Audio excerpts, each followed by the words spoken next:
Mo, Capricorn. Welcome back to our channel. Naway nasa mabuti kayong kalagayan while watching the channel. This is a general reading. Kayo nang bahalang magpalit-palit ng situation nyo sa reading ko.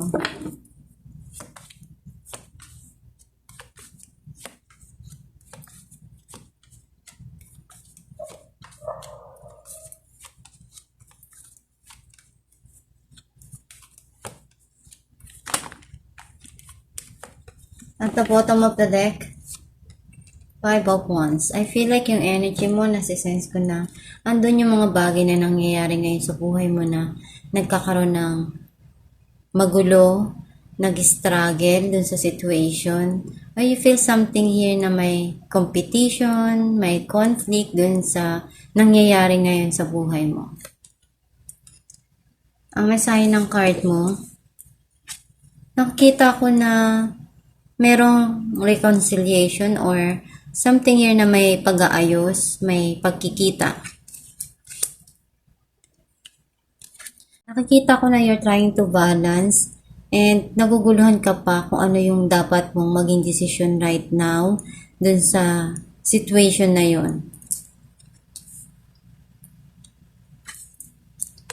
May bagong opportunity or something here na sisimulan ka na project or passionate na connection, relationship to someone.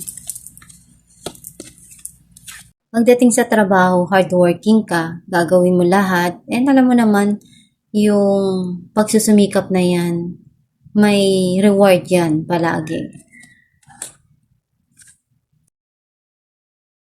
Nakikita ko na meron kang hinamanifest dito na blessing, maaaring financial blessing or opportunity na gusto mong ma-receive sa buhay mo or something here na para sa iyo mahalaga na makuha mo yun, na ma-achieve mo yun.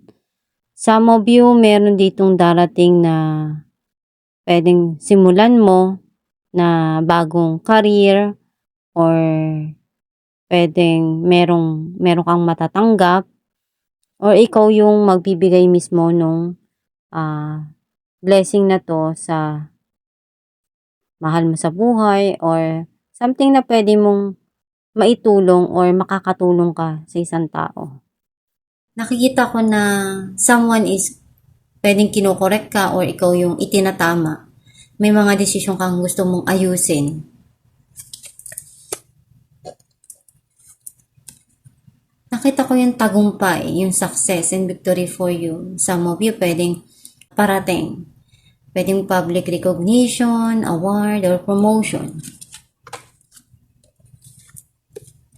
Kailangan mo lang ng mahabang pasensya, huwag magpadalos-dalos sa mga desisyon. Just spread your wings. Clarify natin ang Three of Cups. Seven of Cups and Four of Cups. Right now, naguguluhan ka pa. May mga iniisip ka dito na nangyari. Pwedeng nagsisisi ka dahil mayroon kang hindi nagustuhan and gusto mo rin naman na ayusin. Clarify natin ang Ace of Wands, King of Cups and Seven of Cups. This person really loves you, pero nakikita niya na ikaw yung best option para sa kanya. Na naguguluhan pa siya. May gumugulo sa isipan niya. Pero gusto niyang magsimula uli. Clarify natin ang Ace of Pentacles, Seven of Pentacles and the Devil.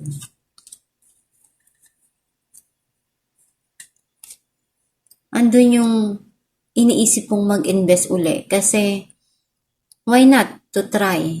Kasi alam mo sa sarili mo na may mga bagay kang binibigay, ginagawa mo lahat ng makakaya mo. Pero sometimes, naguguluhan ka kung tama na ba talaga yung ginagawa mo. Kung sobra na ba yung binibigay mo. Clarify natin ang Six of Wands, Two of Wands and Page of Swords. Marami kang na-experience, marami kang pinagdaanan at nalagpasan mo lahat yun. Yung iba nakita ko na ginawa mo lahat yung makakaya mo to remove yung obstacle na humaharang dun para lang makuha yung tagumpay na to. Clarify natin ang Two of Pentacles, Ace of Swords, and the Hangman. You feel stuck, hindi ka maka-move, makapag-umpisa, and may mga pinaplano ka ditong gawin. Iniisip mo kung ano yung dapat mong maging paraan, strategy to do something. Clarify natin ang Eight of Pentacles, the Emperor, and Seven of Pentacles.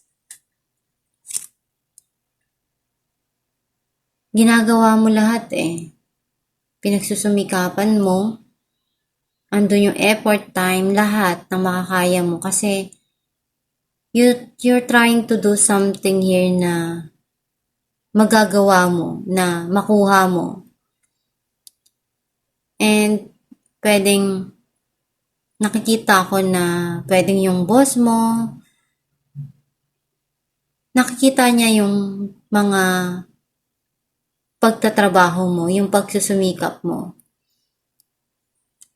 Clarify natin ang Judgment, the Hierophant, and Temperance. Alam mo kung ano yung makakabuti para sa'yo, and habaan mo lang yung iyong pasensya palagi. Huwag magpadalos-dalos sa mga desisyon mo, and i-balance lang. Clarify natin ang Temperance, Knight of Swords, and King of Wands. Someone wants to talk to you. Very passionate. This person wants to show yung feelings niya. Yung, alam mo, very touchy siya na tao. Hindi siya yung tip ng tao na sasabihin sa'yo na, mahal kita, hindi gano'n. Siya yung tipo ng tao na gusto niya yung yayakapin ka, yung nakikita niya yung way mo kung paano ka mag-alaga, gano'n din siya, sinusuklian niya rin yun. Gano'n ang mga gusto niyang pagpaparamdam. Kumbaga, gusto niyang sabihin yung kung ano yung kanyang iniisip. Gusto niyang magpaliwanag. Alamin natin kung anong mensahe ng iyong gabay.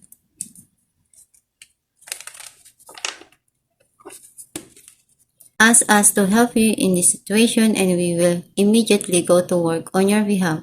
We are governed by many universal laws, and among them is the free will that allows you to make your own choices and decisions. So we patiently await your requests. Ang mensahe ng iyong gabay na magdasal ka lang palagi. Nandyan lang sila nakikinig, and alam mo naman sa sarili mo kung ano yung mga bagay na gusto mo.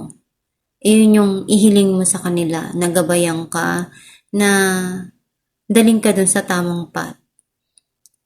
Yung mga desisyon mo sa buhay, kahit naman ibigay sa'yo yung gusto mo or ayaw mo, ikaw pa rin yung magde-decide Ikaw pa rin yung gagawa ng mga bagay na magpapasaya sa puso mo.